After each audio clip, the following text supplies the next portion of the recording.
গণতন্ত্রের উত্তরণের পথে যাচ্ছে। ইতিমধ্যে অন্তর্বর্তীকালীন সরকার নির্বাচনে সম্ভাব্য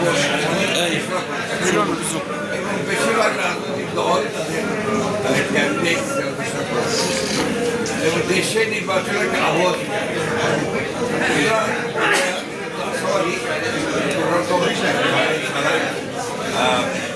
ছাব্বিশের ফেব্রুয়ারি এবং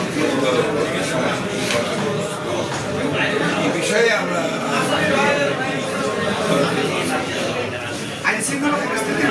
পরিস্থিতির বিষয়ে আমি মনে করি যে যথেষ্ট বুঝে গেছে ভালো আছে, কারণ এখন আর এমন কোনো পরিস্থিতি নাই যেখানে আমরা নির্বাচন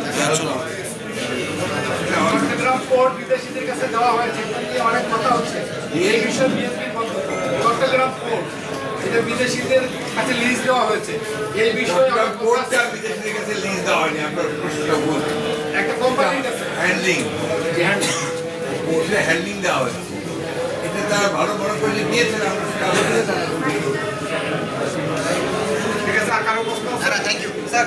নির্বাচনের অনেক জায়গায় আমরা দেখছি বিক্ষোভ চলছে এবং দেখছি যে নির্বাচনের পিছিয়ে কিনা কি মনে করেন?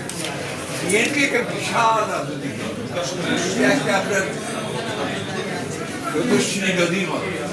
এখানে এক একটা কনস্টিটিউন্সিতে 4টা-5টা করে ক্যান্ডিডেট, কিছু তো আপনার সমস্যা হবেই।